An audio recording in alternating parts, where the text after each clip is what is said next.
जैसे देखिए अब इसराइल के अंदर 1 लाख कि इजराइल ने इंडिया को कहा है कि हमें 1 लाख वर्कर दें, क्योंकि वो जो फलस्तीनी वर्कर्स वहां पे काम करते थे। इजराइल की तरफ से अब ये बात हुई है कि इजराइल 1 लाख इंडियंस को जॉब्स देगा। इसराइल की तरफ से खबर है कि 1 लाख इंडियंस को वो वीजा देना चाहते हैं। जब हमने पाक स्टडीज ये पढ़ रखी है कि हम 3 जंगें जीते हुए हैं, अब मैं इस पे जा नहीं चाहता। 4 भी कह देते हैं, 4 भी कह देते हैं, तो अभी वो बहुत ऊपर जा रही है। अब क्रिकेट में देख लें, फिल्म इंडस्ट्री में देख लें, सोशली देख लें, इकोनॉमी देख लें, हर तरह से वो आपसे आगे है। कि इजराइल ने इंडिया को कहा है कि हमें 1 लाख वर्कर दें, क्योंकि वो जो फलस्तीनी वर्कर्स वहाँ पे काम करते थे, वो कहते हैं जी 7 अक्टूबर के बाद अब वो तो काम नहीं कर सकते।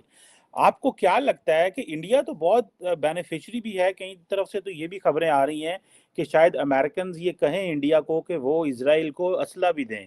तार साहब, इसको कैसे देखते हैं कि अब इंडिया जो है वो इजराइल की मार्केट में जाएगा, तो ये तो फलस्तीनी वैसे ही आउट हैं गेम से, लेकिन इंडिया की उसको कैप्चर करने को, मार्केट को कैप्चर करने को, तो how do you see this Israel demand for the Indian workers?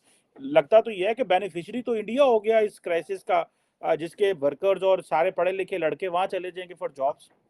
Cheema साहब, पहले भी तो आप देखें 18,000 इंडियन थे इस वक्त। ये जंग से पहले ये जब नंबर सामने आए थे 18,000 इंडियन थे इजराइल के अंदर, डायमंड ट्रेड के अंदर, क्योंकि भारत की भी मोनोपोली है गुजरात की, डायमंड इजराइल की भी है। तो वो तीनों पहले भी 18,000 को थोड़े नंबर नहीं होते चीमा साहब, अगर देखा जाए तो अब मजीद होंगे। तो भारत है, खैर उसमें आपने कहा कि वर्कर उनके जाएंगे, वर्कर तो उनके हर जगह जा रहे हैं, बल्कि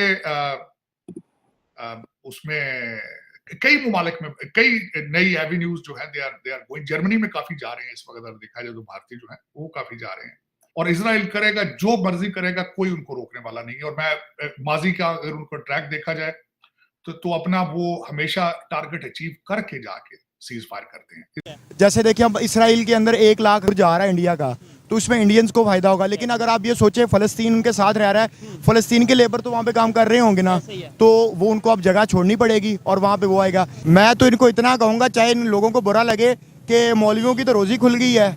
अब मैं यहाँ से अगर 20 किलोमीटर फासला तय करता हूँ तो 4 कैंप लगे होते हैं कि फलस्तीन के लिए चंदा दो, और वो चंदा कहाँ पे जाना हमें पता है। वहाँ पे क्रूजर खरीदी जानी है, 6 गार्ड रखे जाने हैं, वहाँ पे वो चंदा जाना है। तो मैं आवाम से यही अपील करूंगा, खुदा का वास्ता इन लोगों को पैसे ना दे, इन्होंने अपनी तोंदे बढ़ानी है। यार आप यहाँ पे देखें ना, इंडिया के अंदर ईद की छुट्टी होती है, दिवाली की छुट्टी होती है, सारी छुट्टियां मनाई जाती है ना, ठीक है। वो कितनी बड़ी डेमोक्रेसी है। सबसे पहले आप डेमोक्रेसी को प्रिवील करें, और आपकी बात तब ही मानी जाएगी जब आपकी डेमोक्रेसी स्ट्रांग होगी और जब आप इकोनॉमिकली पावरफुल होंगे। अब वो इकोनॉमिकली पावर, मुझे बताएं, कनाडा का पिछले दिनों रिसेंटली मसला चला, ठीक है, वो कुछ नहीं कर सके। हालांकि कनाडा एक अच्छा मुल्क है, लेकिन उसके मुकाबले अब इंडिया, कनाडा जैसे कंट्री को उन्होंने जो है नाको चने एक दफा चुपवाए। और यार देखो, इंडिया ने आपको साबित किया इंडिया के अंदर कितने मजहब हैं, ठीक है, बहुत ज्यादा। आप हर 15 किलोमीटर बाद उनका मजहब भी चेंज हो जाता है और उनकी जुबान भी चेंज हो जाती है। कितने रस्मो रिवाज है वहाँ के ऊपर, लेकिन उन सब यूनिटी के साथ इकट्ठा करके रखा उन्होंने। और मैं तो जो इंडियन प्राइम मिनिस्टर है उसको तो मैं दाद देता हूँ कि यार उसने अपने मुल्क को कहां से कहां तक ले चला गया है। मैं आपको बताता हूँ, ये लोग सिर्फ एसी वाले कमरों में बैठ के लोगों को ये बातें बताने के काबिल है, जिहाद करो जिहाद करो। उधर से वो रॉकेट लॉन्चर लेके आए, इधर से तुम डंडे लेके जाओगे। बेशर्मो, पहले अपने आप को तैयार तो करो उस चीज के लिए। यार जब हमें आप लोग ये कह रहे हैं कि भाई इंडिया से कंपैरिजन ना यार जब हमने पाक स्टडीज ये पढ़ रखी है कि हम 3 जंगें जीते हुए हैं, अब मैं इस पे जा नहीं चाहता। 4 भी कह देते हैं, 4 भी कह देते हैं। मुझे लगता है कि ये जब से पाकिस्तान बना है इन्होंने जंगें शुरू कर दी हैं, ठीक है। हालांकि हकीकत कुछ उस देर बाद है, लेकिन बड़े बड़े जो इदारे हैं उनके सीईओ कौन बन के बैठे हुए हैं, ठीक है। आईफोन जो लॉन्च हुआ है वो उधर से लॉन्च हुआ है, G20 हुआ वो उधर से हुआ है, तो अभी वो बहुत ऊपर जा रही है। अब क्रिकेट में देख लें, फिल्म इंडस्ट्री में देख लें, सोशली देख लें, इकोनॉमी देख लें, हर तरह से वो आपसे आगे है। तो भाई आप अपनी हरकतों पे गौर करें और अपने आप को बेहतर करने की कोशिश करें और जंग छोड़ दें और अवाम को ट्रू पिक्चर दिखाएं। इजराइल की तरफ से अब ये बात हुई है कि इजराइल 1 लाख इंडियंस को जॉब्स देगा। इजराइल में जो वहां पे कंपनीज हैं उसमें बहुत बड़ी तादाद में पैलेस्टीनियंस भी काम करते हैं। पैलेस्टीनियंस जो बहुत सारे पैलेस्टीनियंस जो कि इस जंग में वो इजराइल के खिलाफ नहीं है, या वो ये कह रहे हैं कि हमास जो है वो उनको रिप्रेजेंट नहीं करता, उसकी वजह ये है कि वहां पर रोजगार जो है, बहुत ज्यादा रोजगार ऐसी कंपनी से पैलेस्टीनियंस का लगा हुआ है कि जो कोई इजराइल से वाबस्ता है। अब इसमें जो इजराइल कंस्ट्रक्शन इंडस्ट्री जो है उसमें रिपोर्टेडली जो है, अब उन्होंने ये कहा है कि जो गवर्नमेंट है उनकी वो अलाउ करे कंपनीज को to recruit 1 lakh Indian workers. इसकी वजह यह है कि जो तकरीबन 90,000 पैलेस्टीनियंस जो कि वहां पे जिनके पास वर्क परमिट था और वो वहां पर काम करते थे, तो वो उनका वर्क परमिट कैंसिल हो चुका है। तो इस बिना पर अब इजराइल को वर्क फोर्स की जरूरत है, जिसमें इंडिया को इस वक्त बहुत बड़ा ये फायदा हो रहा है कि इजराइल और इंडिया के क्योंकि डेकेड्स पुराने रिलेशंस और बहुत ही मतलब वो तो बिल्कुल साथ खड़े हैं, एक ऐसे दोस्तों की तरह जो है वो जाहिर है उसमें उनको समझते हैं वो कि इंडिया जो है वो वहां से वर्कर्स लें।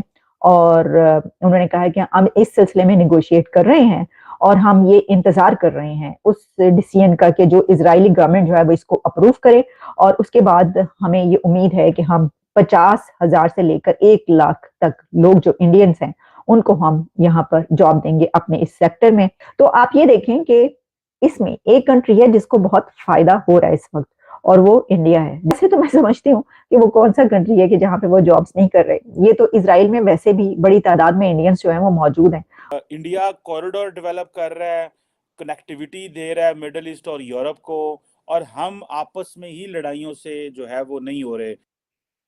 आपके दहशतगर्दी का एक विक्टिम जो है, जिसने पिछले दिनों पाकिस्तान में जलसा करा के हमास के एक लीडर से वीडियो खिताब करवाया था, वो कतर में चला गया, जाके तस्वीरें भेज रहा है।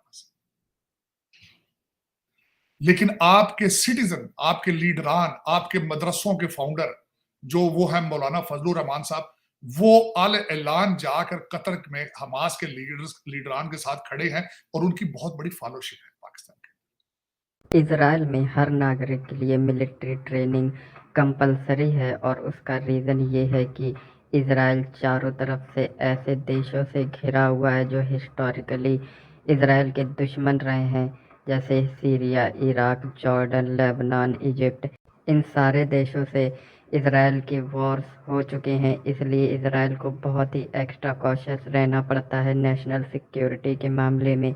और ये जो हमास इजराइल की नई वॉर स्टार्ट हुई है, इसमें जो बहुत ही सारे वर्कर्स थे इजराइल के जो कॉरपोरेट सेक्टर और डिफरेंट सेक्टर्स में काम कर रहे थे, अब उनको मिलिट्री ड्यूटी करनी पड़ रही है, क्योंकि इजराइल के पास बहुत बड़ी सेना नहीं है। और जब भी इजराइल को ज़रूरत पड़ती है तो जो उनके ऑलरेडी ट्रेंड मैन हैं जो डिफरेंट सेक्टर में काम कर रहे हैं, वो अपना काम छोड़कर मिलिट्री में सर्व करने चले जाते हैं। तो ऐसी स्थिति में वर्कर की एक बहुत ही बड़ी शॉर्टेज पैदा हो गई है इजराइल में, और अब इजराइल भारत की तरफ देख रहा है वर्कर्स के लिए। इसीलिए इजराइल ने एक्सटेंड किए हैं 1 लाख वीज़ा भारतीयों के लिए, ताकि भारत के लोग वहां जाएं और वहां जो वर्कर की शॉर्टेज पैदा हुई है उस गैप को फिल इन करें। और इजराइल सिर्फ भारत को ही ऐसा ऑफर दे रहा है कि किसी दूसरे देश को नहीं। उसके कई रीजंस हैं, जैसे कि यूरोप के जितने भी लोग हैं वो बहुत ही महंगे वर्कर हैं, और साथ ही साथ यूरोप में इतने लोग हैं भी नहीं कि वो दूसरे देश में जाकर काम कर सके। वहीं दूसरी तरफ जितने भी मुस्लिम देश हैं वो बहुत ही ज़्यादा नफरत करते हैं इजराइल से, और वो इजराइल जाकर उनका नुकसान कर सकते हैं, इसलिए किसी भी मुस्लिम देश पर इजराइल भरोसा नहीं करता। लेकिन बात करें अगर इंडियन वर्कर्स की, तो इंडियन वर्कर्स की ऑलरेडी दुनिया भर में बहुत ही अच्छी इमेज है, पॉलिटिकली डिटैच्ड रहते हैं और अपना काम करते हैं, सैलरी लेते हैं और कोई भी प्रॉब्लम क्रिएट नहीं करते रिस्पेक्टिव कंट्री के लिए। तो इसी रिकॉर्ड को देखते हुए और भारत इजराइल के अच्छे संबंधों को देखते हुए इजराइल ने भारत से मदद मांगी है और कहा है कि 1 लाख वर्कर अगर भारतीय सरकार उनको दे सके तो इजराइल की बहुत मदद होगी। और आने वाले दिनों में हम देखेंगे कि बहुत सारे भारत के नागरिक इजराइल जाके काम भी करेंगे।